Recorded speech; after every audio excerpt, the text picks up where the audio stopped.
Hello, I'm Ian Koningsvist, President of RTDNA Canada. Welcome to the CJF J-Talk event, Fixing Newsroom Culture, a conversation with Lara Setrakian.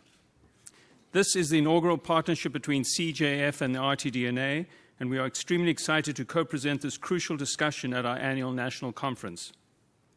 Lara has eloquently described why our newsroom culture is broken, but as a self-described industrious optimist, she has also identified, through a process of reawakening and reimagining, ways we can mend the damaged culture in our newsrooms and our industry.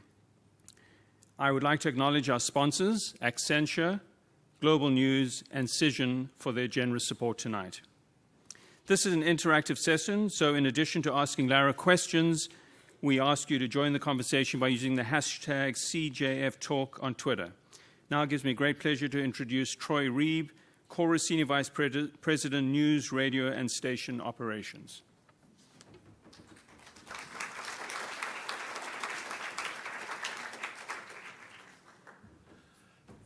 Thank you, Ian. Good afternoon, or I guess it's good evening now. I have to say, it's a pleasure to be here for this event, as much as I hope this will result in some awkward conversation tonight. Look, the first newsroom I ever worked in at my college in 1987 had Sunshine Girls stapled up on the wall in the radio booth to the foam padding. Somebody at that time thought that was okay. In fact, someone at that time thought it was okay to publish Sunshine Girls in a newspaper on a daily basis. At the first news talk station I worked for in 1989, a female colleague who got her own talk show was urged by the program director to stop talking about hard news so much and focus on relationship advice and lifestyle tips because that's what the audience was looking for. Since moving into senior management in television news, I have received far more critical commentary from the public and sometimes from other managers in the company about the appearance of our female journalists on the air than the content of their stories. And I have seen far too many promising female talent and managers leave this business because of lack of opportunity and conflicts with the other demands in their lives. Small conflicts, perhaps, but exemplified by a conversation I overheard just a couple of weeks ago where a young male media executive, and I'm talking a young guy, somebody who should be, I'm sure, believes in himself as a real progressive. He was proudly talking about how he was doing the groceries and laundry on a Saturday for his wife, as if somehow the household chores don't start out as a shared responsibility. So tonight's conversation is one that we need to have. And on behalf of Global News and Chorus Entertainment, it gives me great pleasure to introduce one half of the panel who will be having this conversation. Farah Nasser. She is one of the most prominent new faces in journalism in Canada. The co-anchor of Global News at 5:30 and 6 here in Toronto, Farah is an award-winning journalist and a champion for diversity and equality, not just inside news organizations, but in the reporting that we produce. Recently, Farah spearheaded a remarkable series entitled The First Time I Was Called, where she interviewed notable people from visible minority communities, allowing them to share their stories about that first time when they were hit with the realization that people could and would discriminate against them simply for being who they are. From gun violence in the U.S. to the war in Syria, Farah has found unique ways to humanize victims, to bring the emotional toll of far-off stories home to Canadians. This weekend, you will be able to see her co-moderating the big Ontario election debate on Sunday night. And when she was being interviewed about that role just the other day on one of our radio stations, she was asked by the male host what she would be wearing. Did I mention this is a conversation we need to have?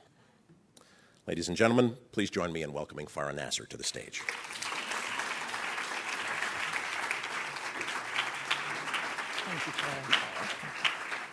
Now, to introduce our next panelist, I'm also pleased to call on Teresa Ebden.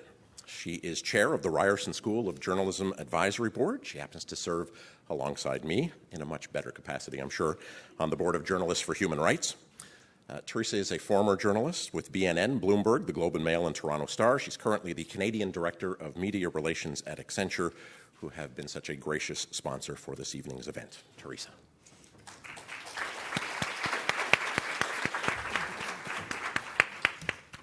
Okay, thanks everyone for coming today, and thank you, Troy, for the introduction. For those who have not experienced much of the warm sun today, I know you'll agree with me, it's been well worth staying inside. Kudos to the Canadian Journalism Foundation and the RTDNA for some great content today. Really interesting sessions, and they'll continue tomorrow. So now we're saving one of the best topics for last, workplace culture. It's a topic that I'll happily focus on, even at 5 p.m. on a warm day. I sponsored this panel through Accenture because workplace culture means a lot to us. Not just in news, where I spent 12 years of my career, but also in every industry we touch at Accenture for our nearly 500,000 employees. In this room, big challenges are exciting for us, particularly so for the guest speaker that I'm introducing. Taking apart a big, scary problem, helping us all understand it, that's hard work. From where I sit at Accenture, that means changing Canada's payment system, healthcare.gov, the list goes on, AI. Well, we're not scared of the big challenges, and in particular, neither are you and our next speaker. We're never bored, that's why. But what if we are the challenge? What if it's our organization that's the big, scary problem? And of course, I'm talking about those issues that come up from time to time in our workplace. How are we treating our people, and how are we allowing them to be treated? Recently, one of our senior leaders approached our president to say she had experienced misconduct while working on a project. It was serious, and Bill raised the question to the entire leadership team, how could this happen? How could it happen without us knowing? And it must have happened elsewhere. Maybe it's a big problem, and it definitely comes up from time to time. So how do we fix it? Do we sweep it under the rug? No. Sure, we're consistently ranked a top employer, but you can't rest on your laurels, and we have a global goal to reach gender parity, 50% men and women, across our entire organization by 2025, with 40% women in leadership roles. So you can't hide. The matter was dealt with. We launched a massive campaign encouraging everyone to speak up when they see misconduct or harassment. And to this day, we wear these green pins that say speak up to start the conversation with our business partners, clients, and employees. That all started with not ignoring the problem, which brings me now to the amazing Lara Setrakian, who makes sure we are all deeply informed on the big challenges, including workplace culture. Lara is co-founder of Press Forward. That's an organization looking to improve newsroom culture in the wake of media industry sexual harassment allegations, including her own, against journalist Mark Halperin of ABC News. She is also co-founder and CEO of News Deeply, a digital media company that mixes investigative reporting, expert analysis, and community insights to create single-theme platforms that cover topics centered on the biggest issues and trends of all time. Lara's team's inaugural site, Syria Deeply, launched in 2012. It won the Excellence in Online Journalism Award from the National Press Foundation. Her team went on to launch Ebola Deeply, Water Deeply, Arctic Deeply, Refugees Deeply, and the Women and Girls Hub. Those are amazing issues to look at. They're taking on new topics now around the environment, public health, geopolitics, and social impact.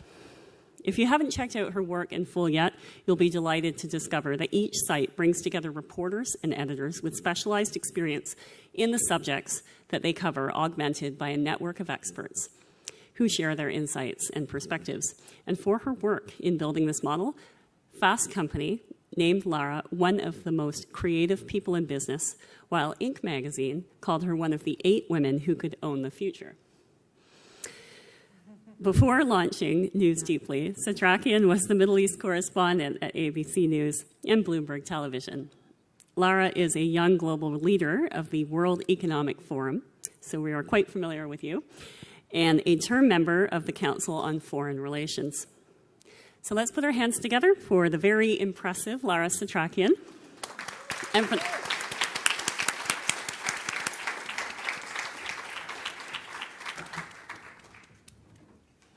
Thank you so much for the incredibly warm welcome and introduction.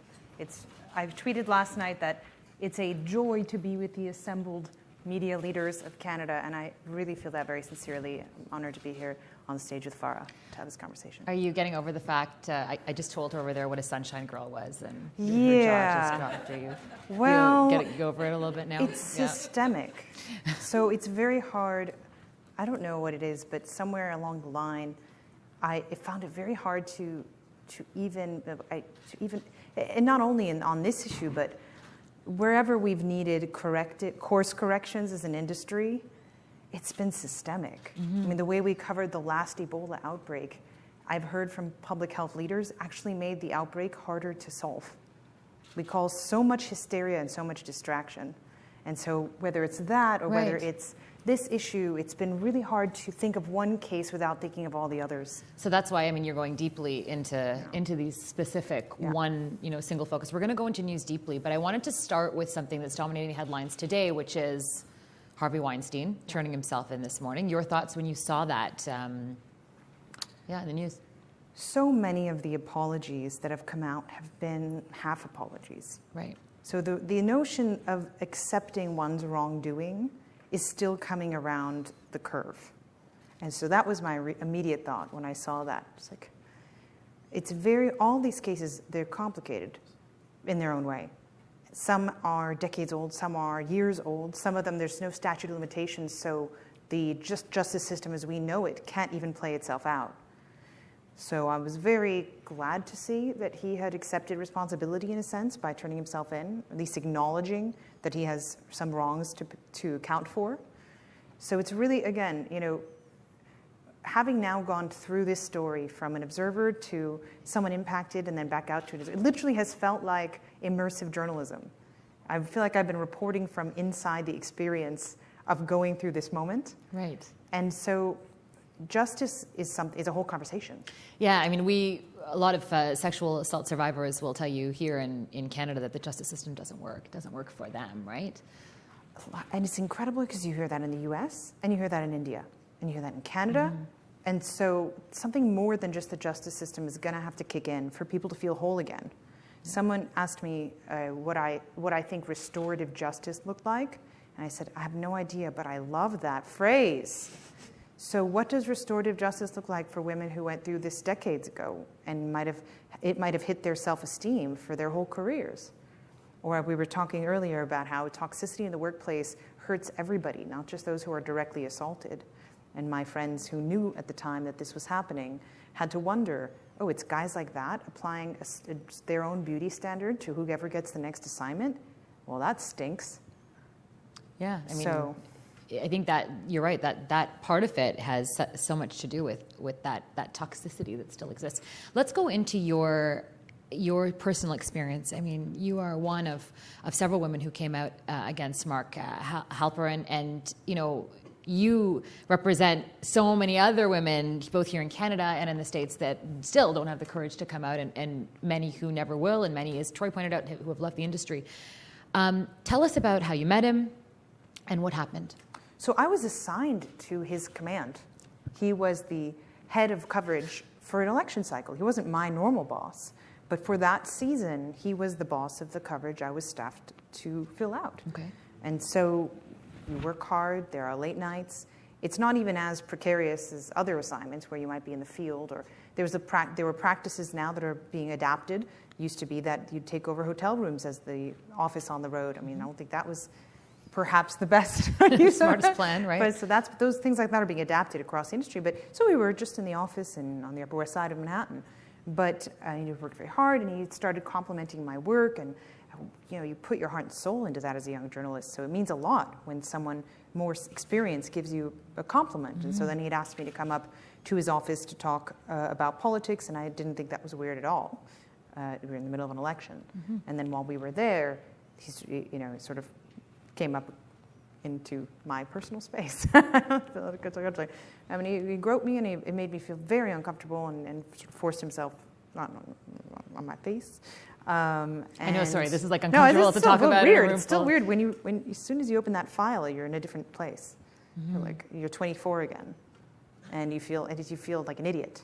I wrote an op-ed for the Washington Post. That is how it was hard to come out, period, but it felt like it needed context. I only felt like it was worth doing if we were going to have a conversation about how newsrooms change. We are all about accountability and transparency.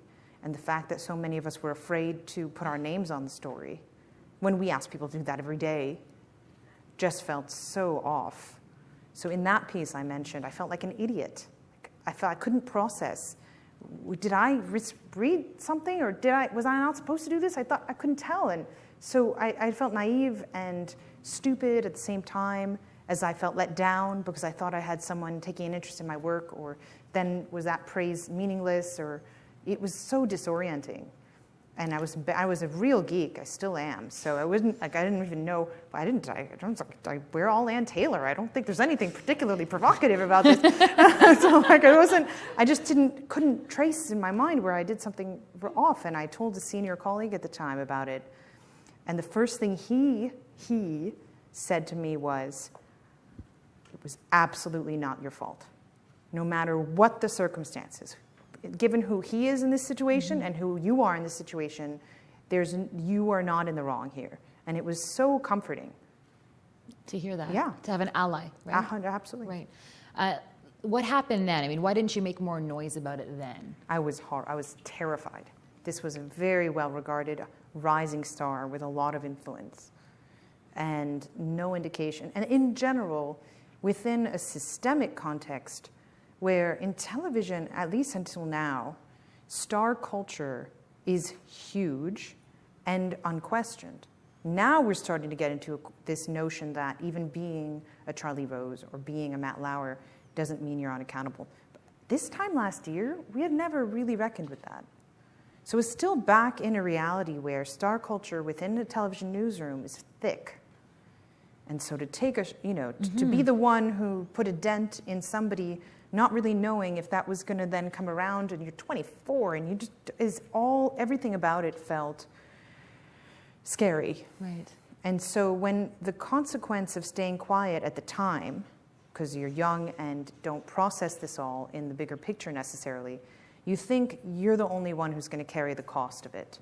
So it's not quite like, oh, it's my duty to put this on the public. It's more like, dang, that was a rough day. I guess I'll just go back to my seat and work from my cubicle tomorrow.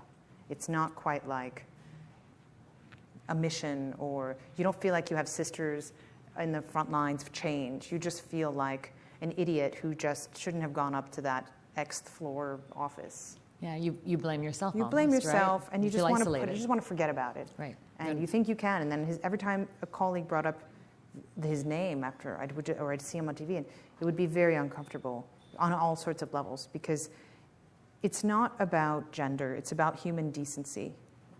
And when you feel like you are okay to be preyed upon, or okay to be commoditized, or okay to be diminished, and then it's so okay that whoever does it will continue to rise and nothing will ever play out, it's really demoralizing. What made you come out? Was it seeing him talk about the Me Too movement? Was there some hypocrisy, or was it just that you felt, I want to make a change, I want to change newsrooms? It was that second thing. It was that you feel, sometimes things have a lot of moral clarity, right? So there was no telling what the reaction would be.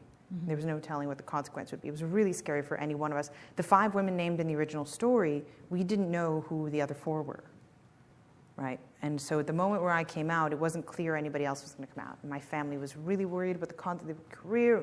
We really didn't know. And I don't know why I felt, it's not that I felt fearless about it. I did, sort of. Sometimes in life there are things that are just a directional clarity. I really was miffed about this whole we ask people to put their names on things issue. And I was also really miffed about how you can't correct things if you don't properly account for what's wrong. Isn't that what we live by? So that really got to me. And I think I've made my peace. People wonder if I was more confident because I run now an independent news organization. I'm sort of the boss. But I think it was more, I was saying earlier, working in television for so long, you internalize this idea that there's just a narrow window for women. And by a certain age, your shelf life is passed. And so at 36, you're coming around that curve, right? I'm telling you very honestly, for women in television, you spend your 20s internalizing what you're supposed to do to look apart, and your 30s trying to live it out, and your 40s trying to hold on to it, and your 50s figuring out what you're going to do if you're going to be one of those very few women who get to last. Whereas guy friends I know sometimes start their careers in their 40s, start their careers after a long career doing something else and bringing that knowledge to bear into that second act of life. And so I've honestly had really thought to myself, even not subconsciously, it's more important that this get fixed, and it's really important that we have an honest account. And then I was given the opportunity to write it in the pages of the Washington Post. When does that ever happen? And so they were great to work with as their op-ed desk. They were the utmost professionals and fantastic editors. And I had the chance to share the things that I thought needed to be said about lookism, about ageism, about cases where men can lie, plagiarize, and age on air. All those things are possible. And for women, you can hardly even wonder whether you get to hold on past a certain age. It's a different standard. And we have so much to give. And what does that mean? What does it mean for the meritocracy? What does it mean for the ideas that exist, for the stories we cover? What does it mean for the new business models we come up with? What does it mean? Everything. All of innovation, the whole innovation agenda suffers when talent and merit are dented by toxicity and bad management practices. I'm not talking about changing human behavior overnight. I'm just talking about better norms and practices and just stepping away for a second to say, what is it we need to change about the operating system, the software of our industry? And we're not the only ones. Every industry is doing this. Right. But if we're going to report on this and we're going to hold everyone else to account in a democracy, the least we can do is put our own house in order. You know, all women who have been in news at one point have heard the terms, you know, he's creepy, don't be alone with him. I thought you were going to say something else. It's a visual medium. Oh, well, yeah. Which it is. And for yet. That, yes, yeah, right. It's a visual medium, but not everyone should live up to that. It's a visual medium, but it's not a beauty pageant. Right. And there shouldn't be one narrow definition of beauty where certain women who don't happen to conform to that or weren't born into that narrow standard are going to have to feel like they never even had a chance. Right. So I do think we have to ask ourselves that question. Oh, that's great. I mean, I was more talking about how it was just, it's so commonplace to say, well, just stay away from him, you don't want to be alone with him, or that kind of thing. So what does that say about our industry that for so long, and is it changing now? I really think it is. I really think it is. There are a lot of famous cases, and then there are a bunch of not famous cases. I've heard from multiple major networks. I mean, people have been quietly exited in this season, too. So I think there's a signal.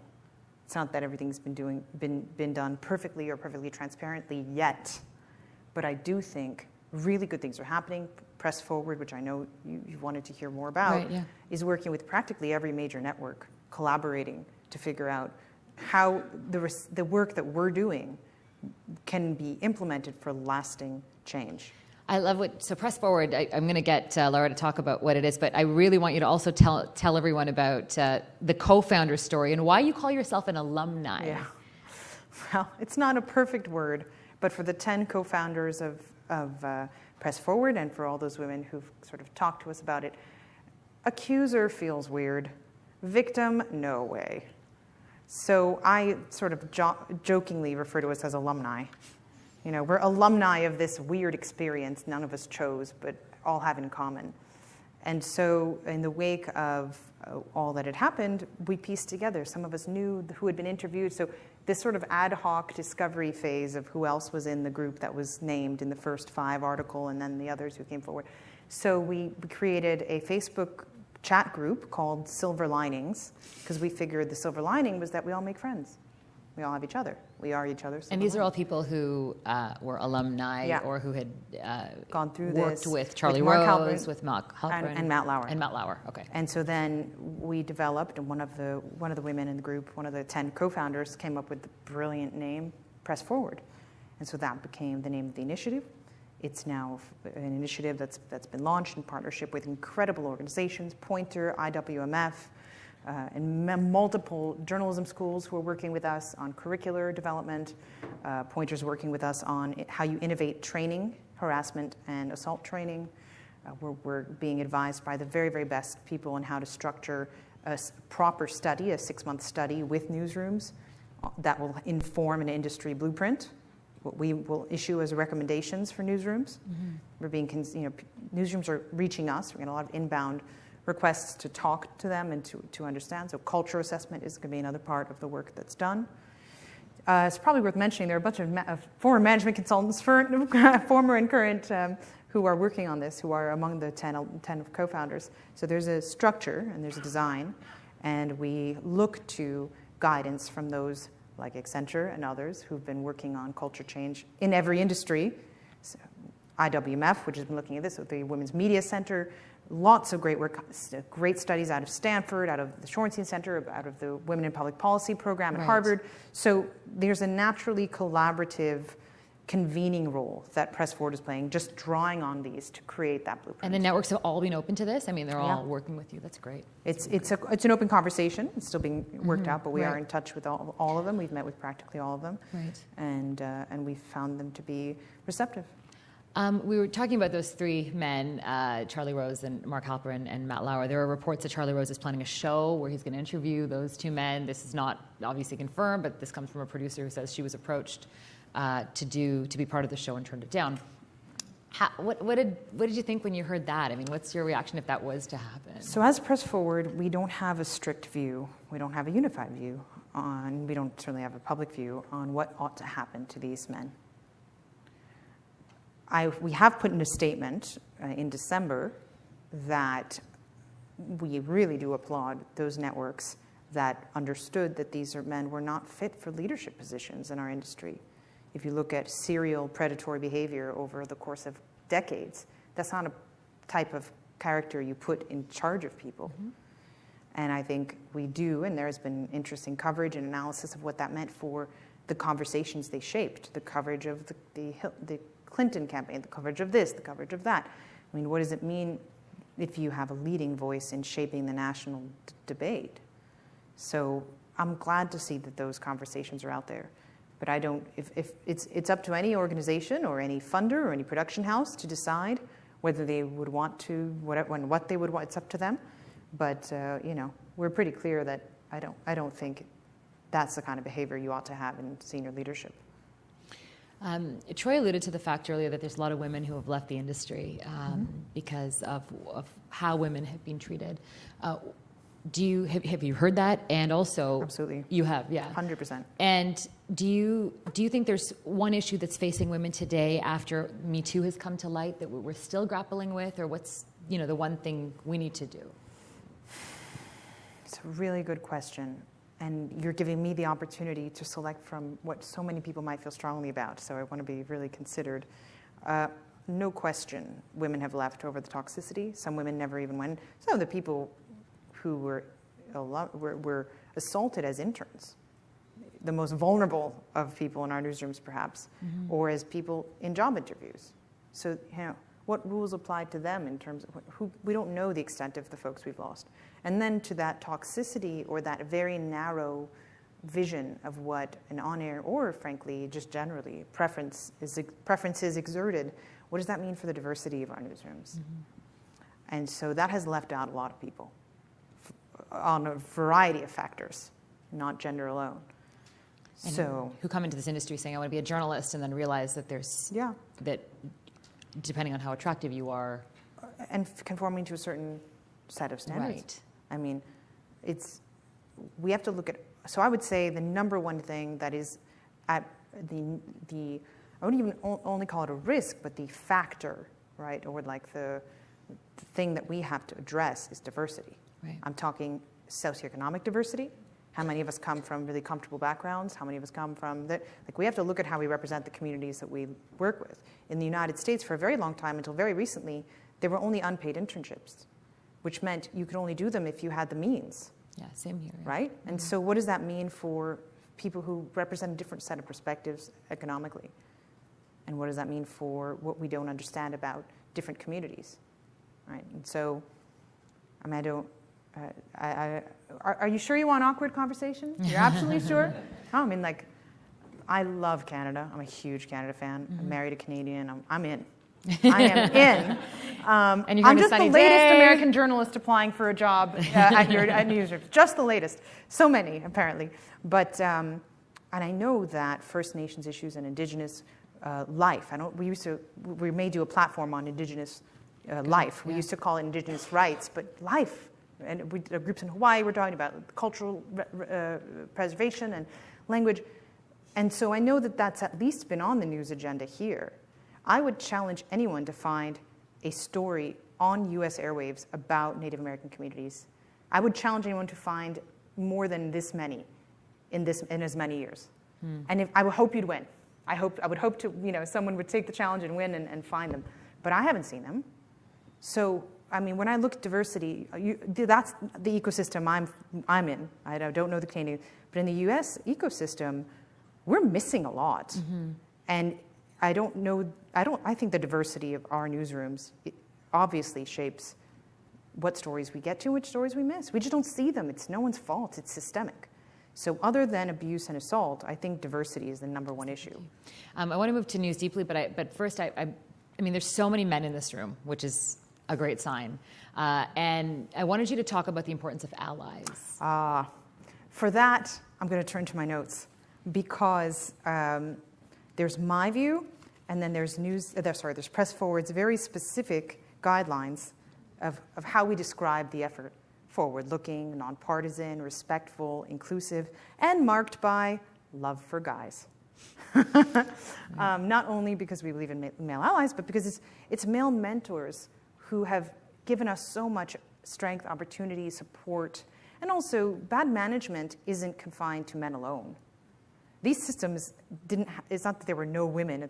This is a culture change issue. This is about creating safe and fair workplaces. And so if we want to get to a better place, we're going to want to coach both men and women to make sure we're spotting things and we're engaging things a certain way. So it's not some automatic, factor that you're a guy or a girl. Right. This has to be changed together. And so not only do we believe in the importance of allies, but insofar as guys have points that we're not seeing, hey, we all know, and there's been a lot of debate over male confusion, and girls being like, nothing to be confused about. You know what's right, you know what's wrong. If you wouldn't talk that way to your mom, or you wouldn't do that thing to someone's mom, you don't do it to someone in your workplace. That's a fair enough guidelines, right? And beyond that, the steps on, well, what do we do to be helpful? What do we do to be supportive? A very dear friend of mine who worked for Charlie Rose at the show and didn't know of any of this happening, because as he rightly realized, as a tall, handsome white man, he was not subjected to these behaviors by Charlie Rose. He's like, I'm nervous, I don't know what to do, I want to write something about the toxicity. I'm like, you've got to, because people have to know that you were impacted by it too, that you felt it too. And so I think this conversation whereby men express what they know or what's in their head, so we can talk about it. I think that's extremely important, and it may be that we need to help them find the language for it. But whatever it is, it's a vital piece of the solution set. If you have more questions on this, on toxic newsroom culture, I urge you to ask it in just a bit. But I want to get into News Deeply before we open up the floor for Q&A. So it's a mix of curation, aggregation, original reporting on one in-depth topic. You worked in traditional news. What made you want to leave traditional news to go do something that looks so deeply at one thing? So I noticed really interesting push factors and pull factors. Things from within my experience in mainstream, what we now refer to as general interest press, which was, on our very, very best days, just the structure of it didn't allow for us to stick with something very long. We just could. It's not the nature of it. We're more of a potpourri model. And so I thought, okay, well, we're in a really complex world with a lot of ongoing issues. We ought to have formats for that. And then I looked over to the early days of Twitter. I was pretty active on that. And when I would tell a story about women in Saudi Arabia or the Muslim Brotherhood in Egypt, I would see this activated community of people interested in it that stretched from Saudi Arabia to Southern California. And I was like, you're a cohort. This is fascinating. And they would ask questions, they'd get involved. And so that sort of cohort creation I found fascinating. Like, well, and that plus the infinite real estate of the web felt like an opportunity to try something. And I had seen us, to tell you the truth, I feel, as a collective, systemically, in the US, fail in coverage of Afghanistan, in coverage of Iraq, if only because it was off the airwaves and we had only just gotten there. So these wars, including the longest war in US history, Afghanistan, is scantily covered in the general interest press. And so I thought there was something really terrifying about that. And then I thought to myself, if we don't cover the wars we're in, and we're never going to cover the wars we're not in. And then Syria happened at the tail end of the Arab Spring, and I sort of could see where this was going to go because we didn't have the attention span in our newsrooms for any more uprisings. We were like sort of done with the Arab Spring story. The Arab Spring story, there are like a dozen countries in question here. This is not one story. And Syria, as any Middle East expert would have told you in 2011, was the big one. It's connected to so many things. I wasn't psychic to launch Syria Deeply in 2012. It's all of us knew that this one was going to have major consequences. But nobody was doing it. It was very hard. We're locked into formats that make it hard to stick to something. It's a very opaque country. None of us had bureaus in Damascus. There were lots of reasons. So it's hard, again, it's hard to ever, I never did it in a spirit of sort of fault-finding or anger of not covering it. It was more like, we're going to have to try something else because the pattern of what we do, this is what new product development is about. And if I had to step outside for a second to give it a try, that was okay. But like, this is what new product development is. It's a recognition, okay, not only are there more stories than ever, there are whole fields to cover that never existed before. We never talked about covering AI. It was something that happened at universities in Montreal, but we didn't like talk about it over dinner. Now it's a national conversation, it's a global conversation. Sustainable cities, like things that are really big, the Arctic in whole new ways we're talking about. So where do we put these things? We have the same number of hours in the day, the same number of minutes of broadcast. Where do we put these things? So, I mean, for us, you have leaders here of traditional media in Canada. How do we, because there are stories that we care deeply about too, right? Of course. What advice would you give us to cover these stories that we're so passionate about in a cost-effective way? Because that's the reality of our business right now. Multiple answers. It's really hard. You guys are locked into a business model that requires the potpourri. At the same time, everyone's playing. So now, what does it mean if you're a journalist publisher and on the web, as a reader, I can have mostly the same experience reading NPR.org or the New York Times or ABCnews.com. That didn't used to be the case. So we're all in the general, not all, but many, many, many of us are in journalist game. And so it's tricky. You have to look at the resources of your own newsroom and understand, what could we do here? Could we partner with a university and have them be guest editors of a space, right? That's how, if I were you, that's, what's the thing? We've seen, I wrote a book for the Columbia Journalism School on this model. We coined the term single subject news, so we're pretty geeky about it. And we have I'm happy to share notes. We brought handouts with our contact details. You can reach us anytime. We're happy to share what we've learned along the way or collaborate on one of these issues. We do a lot of collaborations with NPR and ABC and MSNBC, all sorts of things. So we do that sometimes. Sacramento Bee was a collaborator on Water Deeply during the California drought, where it's like they just needed an offsite. Okay, so we paired very well with them on that one. Maybe on Indigenous life. Maybe we should all, and maybe frankly, there are press pools, there are pools. There's pooled coverage of the White House. There's pooled coverage of the State Department. Maybe there needs to be pooled coverage of a couple things. I don't know. I just thought of that on the spot. So it's an unvetted, untested idea. But the idea of going after something that way is not nuts. It's just not how we're used to doing it. Or if you're here in Toronto, you have incredible academic resources. Right. Maybe they play a different kind of role, right? And you figure it out, and maybe you tell the audience.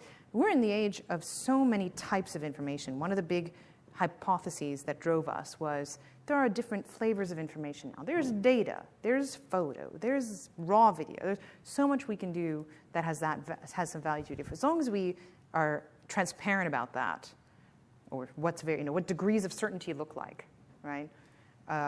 We feel really comfortable saying to our audience, this is what's on in the Arabic-speaking press, in this newspaper, which is aligned with that side of things.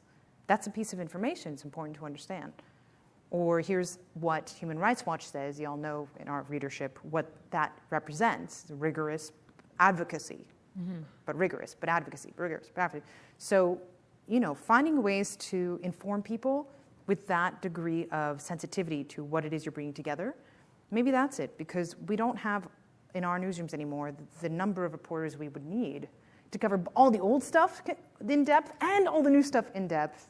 You know, some of it's a numbers game, and that's, you know, going to need some creative flexibility. Yeah, some interesting ideas for sure there. Or do you want to open up to Q&A now? Or we? Great. We have. I've been told about this cube. I am like so excited to see it in action. So, do you want to? Does anybody have a question?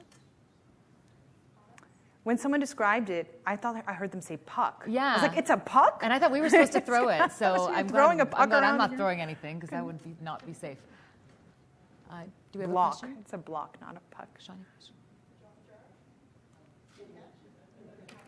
There you go. So it's fun. soft. Okay, good. It's soft. In case you were sleeping, now you might get a block thrown at you. That's an interesting mic. I guess this is newsroom culture in some ways. It might not necessarily be the internal aspect, but it's still something that I found is still prevalent today that reporters are facing, especially female reporters when out in the field.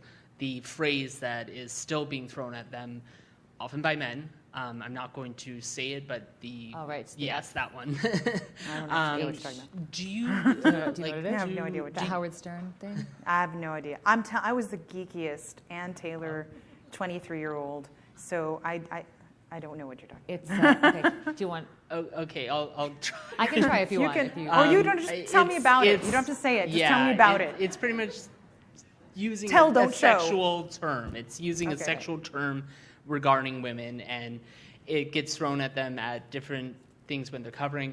My main question is, do you think enough has been done to protect journalists, female or male? Because I've known a few men who have had that thrown at them, and it's like, is there enough protection out there? Are newsrooms supporting the reporters when that happens? And where do we go from here? So I'm going to add some context. You're a bit more in the loop. And for anybody else who doesn't, is there anybody else who doesn't know anything about this? Everybody knows? Wow. Okay. Me and well, you. I'll explain to you too. We're clearly. It's happened to me in the field more than once. So Howard Stern told his listeners, and correct me if I'm wrong in any of this, but to say this word, F her in the.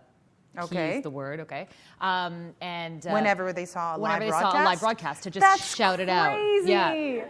And That's crazy. there was an incredible reporter from Toronto here who basically turned around and told the guy where to go. Yeah, gave it to the guy. So that really created waves.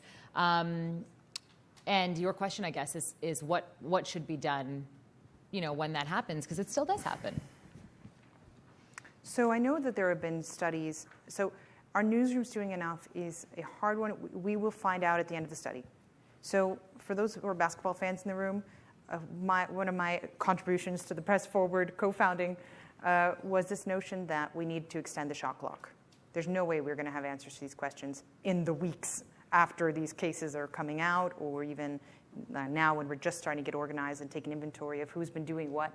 IWMF has done these studies, Women's Media Center has done those studies, literature review, this stuff takes a minute.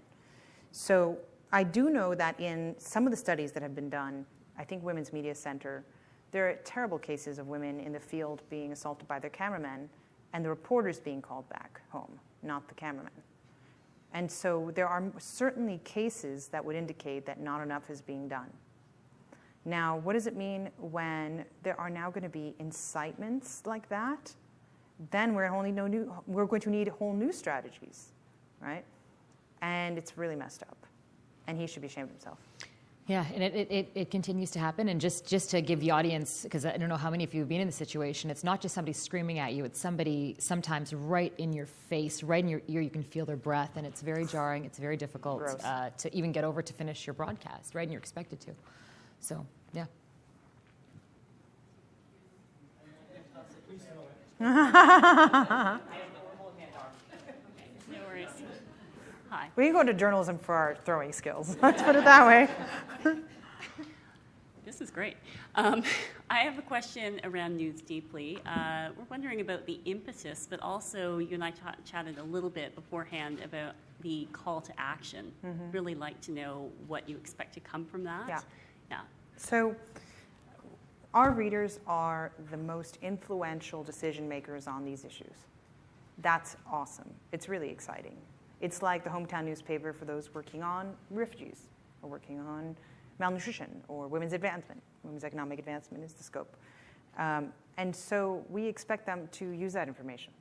And we have every indication that they do. We do live events, roundtables, also virtual events, conference calls. We expect them to connect with one another, and they do. And over time, the idea of this sort of member community, some membership models are sort of big right now in digital publications. The idea that you can actually get like a yellow pages of who's doing what on an issue is really helpful. I mean, what is humanity going to do without a yellow pages of who's working on malnutrition? Because right now, if you need to find a great expert on the Kurds in northern Syria, you Google it.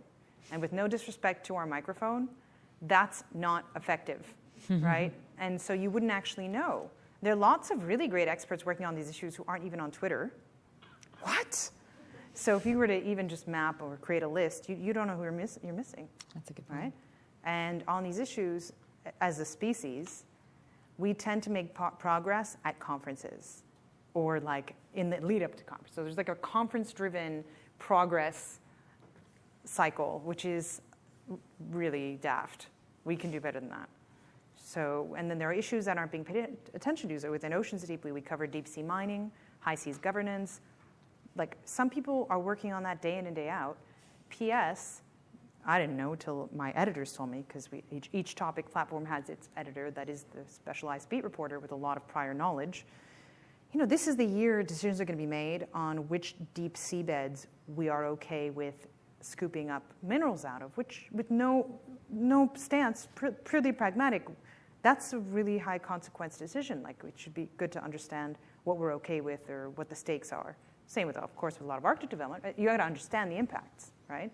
And so we're going to live with the consequences for a long time. High seas governance, Antarctica, like these are issues that you and I might not think about because we're not ocean people per se, but our children be impacted by them. You know, these are going to matter. So our sense is, and we have lots of good evidence for it. One of my favorite moments at News Deeply was when we were notified all of our coverage was being archived in the Library of Congress for its historical value.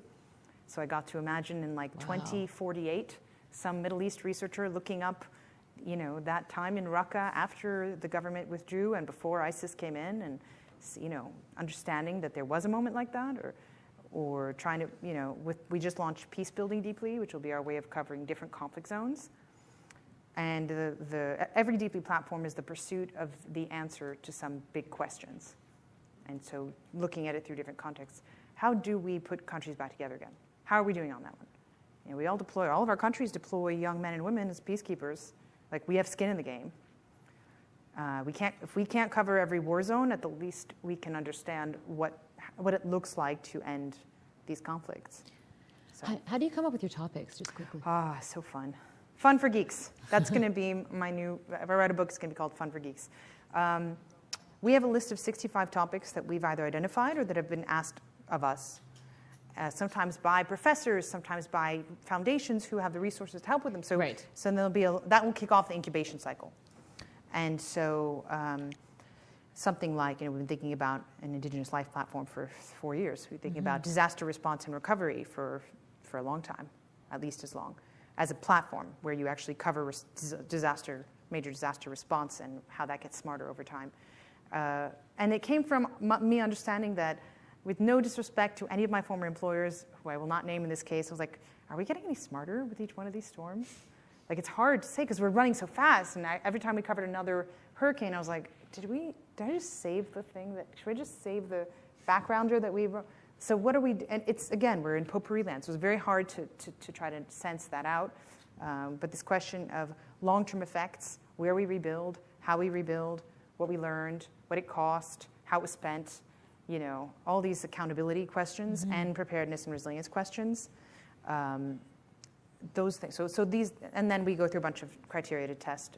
Is there stuff out there already? Is there a site that exists? You know, are we needed? What's the evidence that we would be able to do sort of a different kind of good job on it than what's already out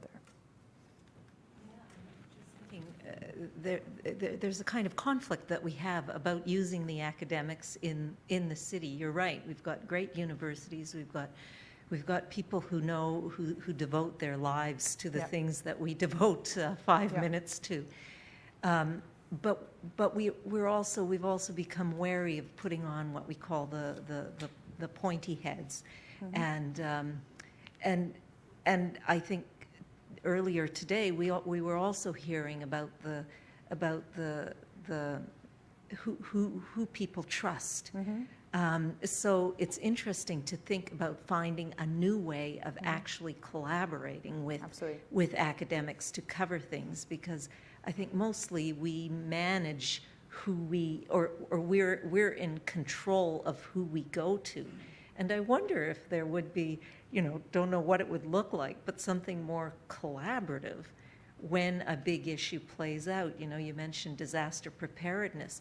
It's amazing the people who are working on this and how little education the rest of us have about the holes in our system, simple holes to fix, but we're not talking about it because it's not a crisis now. So I'm not sure where I'm going with the question, but I hear you. Yeah, well, you know my address.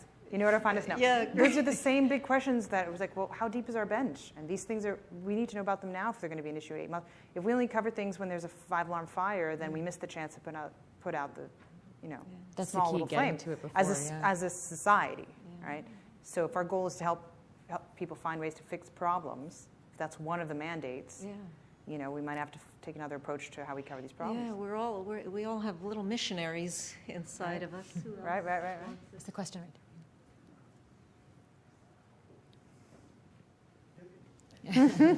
Nice. Hey, wow, that was good. Lara, back to the culture change issue. Where has there been success and how that hasn't involved, the big line in the sand, the firing of the anchor, that kind of thing? A big dramatic statement is on, because so much of this is more mundane and it's wide-ranging. It's not just one bad guy in an anchor desk. Yeah. So is anybody getting anywhere without having that kind of big dramatic event? Well, we'll know soon. I think we have to. No, I'm serious. There is no formula yet that we've seen. No one has all the answers. We're starting to understand what's being tried in different places, different approaches to training. We've tried to sensitize people a lot to interns and how you, at the start of the summer, give them the courage to make sure they know they would be taken seriously. So we're doing with the CUNY Journalism School in New York an intern welcome conference at the start of the summer. And so I think little things are beginning to happen, and we'll collect them. I think a lot of NBC did a review, some of them they're getting mixed reviews. So I can't point to one yet and say, oh, there's a little something to try. I think it's still, it's going to have to be holistic, and so I don't have anything yet for that. Is there a type of training that has worked for the managers in the room? Is there something that you see that has been effective? There's literature. I would really point to some of our partners' work. I mean, there is a deep well of literature, including literature on how training sometimes doesn't work, and why. And so we have started to pull that together. Our website, thepressforward.org, points you to a lot of that literature. So thepressforward.org is already a resource, and that was really important to our team. We wanted to be able to provide something already, and so pointing folks to where there's been good work on this. But we have to look very carefully, and we have to all share notes. It's why convening with newsroom leaders across the country, national and local, is part of what we're doing for the study and to inform all of this work, so we can see what little things have been tried. Mentorship, IWMF has tried some fascinating things. For example, town halls, internal town halls, hosted by younger women or older women, like hosted by those who may not always be out front center as they ought to be. Maybe there's a differential, and so that both gives them prominence, gives them a chance to build new relationships, etc. I'm a big believer in buddy system. Sounds silly, but it's really not that silly. I do think that relationship building and very conscious mentorship of women, young people generally. I remember it's hard as a young woman in the newsroom. Especially if you don't know where the lines are and you think there was that someone had recently talked about, oh, so-and-so, he was awful. He was such a harasser. I was like, wow, not only did that not get to me, but I asked him to be a mentor. Like, I was such a doofus. I don't even know that. And I went, and someone had told me, go find mentors. Like, how do I find mentors? It's not like going to the drugstore. Find mentors, okay. And I remember being to the office, like, oh, would you be, I literally asked him, would you be my mentor? And he said, I'm really busy. And I was like, ouch. And now I find out years later, and like, so, it's, you know. So I think this notion that, oh, you should find mentors, it ain't easy. There are programs that help communicate to younger staffers that these are, or pairing them, and then rotate them. We have for a long time in my office, in my company, we had a buddy system, just connecting people in different offices so they would know each other.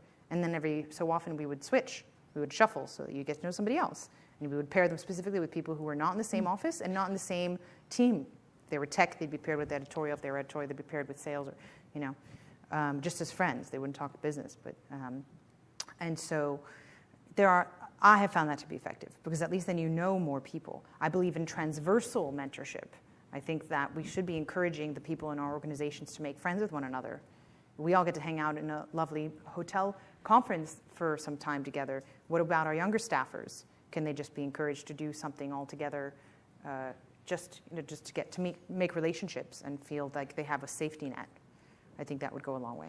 Is there a way to teach this young cohort, or show them, especially once they're getting into the business, young women, that, you know, this is what's acceptable, this is what's not acceptable? Because I think a lot of women think, okay, well, this is just what, I don't know, I've only been in the business for 3 years. This is, you know, I thought this is what it was like, you know. It was a huge teachable moment. How do you teach that to these, I mean, how do you teach that to these young up-and-coming journalists or young women who are trying to get into business? I think it's a very honest conversation.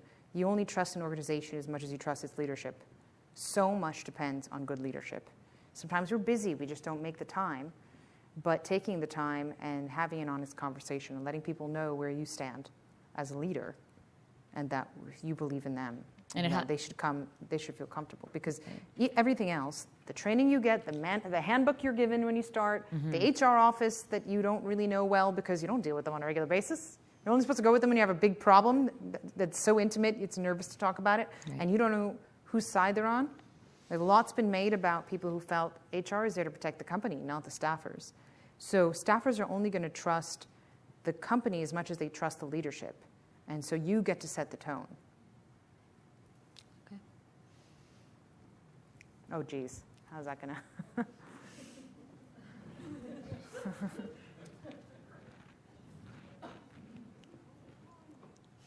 Thank you. I just want to ask... Yeah, sorry.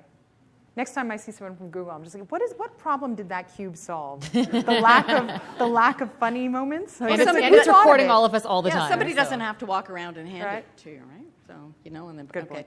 I think to some degree the sexual harassment we're talking about is part of newsroom culture. But the bigger it is part of a bigger problem, which is the deliberate abuse of power, bullying, incivility. You name it. Those are aspects of newsrooms and lots of corporations. And you know, I think an important part of the traditional journalistic machismo was built on a lot of incivility, and it was a lot of power tripping, and it was a lot of abuse. And if you couldn't take it, then you didn't belong in the world of journalism. To what degree is that? I think it's it's a much larger conversation, and this one, you know, the gendered abuse of power, I think that's the way to call it, you know, is part of it. But I'm wondering what kind of appetite there is from organizations and you know, and from yours to tackle what is a much bigger problem. Well, the short answer is a large appetite. Bullying and abuse and toxicity is part of the mandate and part of what's being looked at. Not as, you know, it's harder to isolate perhaps, but there's a recognition that that's a big part of the issue, and that's why we very mindfully chose the mission statement around, you know, Press Forward being committed to safe and fair newsrooms, and it includes psychological safety. One of my colleagues was extremely adamant that we be aware of psychological safety as an issue, and so it's very much on our minds. So, fun fact. Exaggerations of human ego weren't good for business. So whatever kind of abuse it is, we anticipate, and I have heard this actually you know, I have a day job, I don't get to do this. So then the things come back around to me, I'm just amazed, like, wow, this is really happening. It's all happening so fast, but shareholders are starting to care. Directors of companies are starting to care. I mean, there's a recognition that not only is this a huge liability, there was a phrase someone came, you know, like there are assessments now. I mean, obviously, when you want to do business as a major media company, there are assessments of whether you're fit and proper. Like this is a problem if you are if you're not taking action, right? And so there are consequences to letting bad behavior run rampant and get out of control. And some of them are subtle, such as really great talents being pushed out of the newsroom. And what is that? What goes along with it? Ideas, innovation, right? And so I think it's going to be a huge differentiator. The companies and the newsrooms that take this seriously and have the political will to put better practices in place and create more civil, meritocratic newsrooms are going to be the place where everyone wants to work. And it's going to drive a wedge between the companies that do adapt and those that don't. And over time, that's really going to manifest in all kinds of performance-related ways. I was funny, interesting view, because we're a digital native publication that does a lot of work with legacy public general interest press. And so I see what the digital native outlets are doing. They're trying to be you guys. Like, they're all growing up. But the ones that all started with cat videos, they'll start remaining on this, all of them, by the way, not just Bosman, all of them are trying to get serious. They're trying to grow up and you know, dress up fancy and do long form and do hard-hitting stuff and win awards and be the place you turn for explainer videos and XYZ, and you know, and so lots of innovation is coming at us, right? And it's not that it's always the digital natives are somehow better culture. That's not obvious or automatic either. But it's just to say that these new ideas, they live in the heads of people. And so if good people aren't there and not allowed to shine, or ideas get shouted down, or people feel like credit's not shared, or anything that's a bad management practice is going to push innovation out the door. And then you're going to turn around, and it's going to be someone else explaining to people the impact of natural disasters and how we prepare and are resilient around them, right? So this is a long game and a short game at the same time. Like, these are things that are going to impact you tomorrow. You lose a good young person, I've met this really awesome young woman who's now at a network and their digital side, and she was debating what to do, whether to stay or go, and she's 23, and saw a lot of myself in her, and just really took to her really good. It's like, she really has a landscape of options. Go to one of those up and coming outlets, do great work there, help them get taken a little more seriously, or stay at her big network and hope that once in a while she might get listened to and her idea might get made. And what happens if she goes somewhere else and that newfangled newsroom of 25 people is a huge smash hit, right? And that's great, but that could have been us, right? Any other questions? We did it! Great! Good job, everybody! We fixed newsroom culture. Last. Was that a question? No. Okay. What advice do you have? There are some young people in the room that may be starting their career in I guess, wearing both hats, so both things we spoke about. I would say take yourself seriously, even if someone else, you don't feel like everybody else does. Okay. So a lot of the things that we described over the course of this conversation conspire to make you feel less worthy or less able to exercise your voice when something is out of line. Again, remember that this time last year, all of this stuff was happening, and it was accepted somehow. Those who had a hunch didn't pursue it internally, or it's no one's fault, it's systemic. I don't believe in finger pointing at this stage. We're a forward-looking initiative. Press forward is ironically. Pressing forward. We're pressing forward. But this time last year, all this stuff was accepted. It was practiced. It was the state of our industry. And so something was conspiring to keep a lot of people silent. So that includes us. We were keeping ourselves silent. Now that we're doing what we're doing in Press Forward, we get approached all the time by people who are still at those organizations and don't feel comfortable coming out. That's nuts. We don't trust each other. We don't trust our brethren in the industry to do the right thing if we come out. We're afraid we're going to be penalized for it or punished for the rest of our careers. That's awful. I mean, we have to trust each other a little more than that. And that's why I think not only are these conversations important, you come to understand who's your ally, and even if in the course of your career you weren't perfect at every turn, or maybe something slipped that you regret, that doesn't mean you can't play a positive role now or contribute in a way that supports people now. Nobody's perfect, right? So I think that we all have to find our role in moving things to a better place. And that includes the young person. Now, a lot's been made, was it generational change? Maybe it's generational change. Young people, oh, they're so entitled these days. My experience in news has been the opposite. When you're the newcomer, you're super low on the totem pole, and you get a lot of abuse. And then you feel like it's just the dues you have to pay. Okay, there are dues you have to pay logging tape or transcribing something, but there are dues you should never have to pay. And that includes getting shouted down or being yelled at, and it includes being assaulted or overhearing your senior male leaders comment on the sexiness of your colleagues. I remember very clearly, and this hurt me in a way, as much or more than being assaulted by Mark Halperin. I'll never forget a very senior guy who's still very much in the biz, saying in front of the whole newsroom, a woman who was coming up, who was really, I mean, her career was just moving super fast up the on-air route, and him saying in front of the whole newsroom, so-and-so is a sexy kitten. And I was like, ah! That's so awkward. And first of all, I'd never thought of that. Second of all, I didn't see that. Third of all, now I can't unsee that. And fourth of all, is that how you look at all of us? Fifth of all, what if I'm not? Right. And, you know, for Nerd Girl who wants to do good work and cares about these issues, you don't know where that puts you. So it's, I think we have to take each other seriously. I mean, a lot's been made of the issue of intersectionality and diversity and race and gender. My brain works a little differently. I believe in all of it. I don't pull them apart to have to intersect them. I think it's personally a matter of whether you commoditize people or not, whether you diminish people or not, whether you abuse people or not. And abuse is like a gradation. It's like a, you know. So do you throw things at people? Stories now of people, don't throw things at people. You don't throw, except that cube. But like, so it's, you know, I think we have to take each other very seriously. Like, if we don't care about one another, if we don't care about our sisters and brothers in this profession, what are we doing?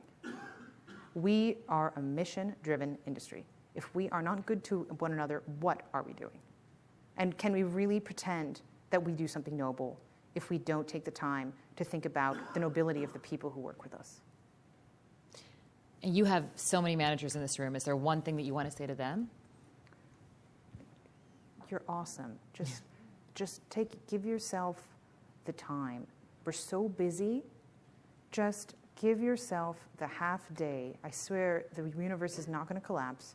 Give yourself the 3-hour walk in the park to just think about I do this a lot when we're doing acts of invention or product development. What do you want it to look like on the other side? Not even the what's going wrong. I find that when you sit either in a facilitated back and forth, and I bet lots of people might want to be part of it, sort of consultancy world, but in the part of like just being sounding boards, right? Confidential, safe sounding boards. Whether it's a confidential, safe sounding board in the park, or a walk with yourself in the park, or you with a blank canvas, what do you want the culture in your newsroom to be? Like, you will come across the diagnostic of what needs to change on the way from here to there. So you don't always have to think and be like, what's going wrong? We'll have to do a survey. Sure, surveys aren't bad. Those questions aren't bad. They're all good. They're all tools. But I, as someone who's constantly having, for existential reasons, to create, because we're a startup, we're always in the act of invention, I do find it useful to open up and not just start with the end in mind. That's also good. I mean, you are a manager. You are a leader. What do you want it to feel like in your newsroom? What do you want the user experience of your staff to be? What do you want the user experience of your incoming interns to be? Like, what do you want it to be like, feel like? What do you want it to produce? How do you want them to feel like in terms of their participation and stakeholders? Yes, there's earning your stripes. Yes, there's a respect and learning from your elders. But what do you want them to feel like they can contribute? And then on your way to that, you will find very unique and creative solutions. You are unique and creative people. Don't forget don't forget how creative you are. Like we just have to break the format once in a while to be able to see what's possible. Okay, well, we've certainly, I think, all learned a lot, Lara. Personally, to the RTDNA and to CJF, thank you for letting me do this, sitting beside my news crush over here. Hey, likewise. So fantastic. Yeah, you're changing the game, and I think you're having a bigger influence than you even realize. But to give the official vote of thanks, I want to turn it over to Natalie Turvey, who is the Executive Director of the Canadian Journalism Foundation. On behalf of the CJF and the RTDNA, I want to thank the tour de force that is Lara Setrakian for joining us in Toronto and for sharing her insights on how we can improve and change the culture in our newsrooms, and for taking us inside her important and innovative news platforms that are sparking conversations and engaging audiences about the complexity of our world. And Farah Nasser was one of our speakers for the CJF's inaugural World News Day event earlier this month at the CBC Atrium, where she spoke to a packed house, about 400 people, with passion and honesty about the importance and value of a diversity of perspectives and stories in our newsrooms in Canada. We're so grateful to have her here tonight leading the discussion and for the work she put into making this one we can all benefit from. Please join me for one more round of applause for both of our speakers. I think we're on the same train, you and I. Our thanks to the RTDNA for joining forces with us on this timely talk, with a special thank you to Fiona Conway and George Brown. The CJF shares a mutual commitment with RTDNA to increasing national visibility and recognition for quality journalism, and a conviction that Canadians need to celebrate the vital work that journalists and news organizations of all shapes and sizes do for audiences every day across the country. On June 14th, the Canadian Journalism Foundation is celebrating journalistic excellence in Canada and abroad at the CJF Annual Awards Gala, hosted this year by the Globe and Mail's Robin Doolittle. Along with our awards for excellence and our fellowships for young journalists, we pay tribute to joint Pulitzer Prize winners Jodi Kantor and Megan Twohey of the New York Times, along with Ronan Farrow of the New Yorker, for their bombshell reporting on Harvey Weinstein that catalyzed the Me Too movement and led to an arrest and charges today. Journalism is a superpower. And we honor a broadcast legend whose storied career spanned half a century. Peter Mansbridge will accept our Lifetime Achievement Award, one that is richly deserved. You can have a look at the CJF website and our social media for details on the gala and our upcoming events. Thanks to all of you for being with us tonight. It's my pleasure to invite you to join us for the President's reception in the next room, where you can meet Lara and Farah and continue this conversation. We didn't do that on purpose, by the way. We really go to the road show, Lara and Farah.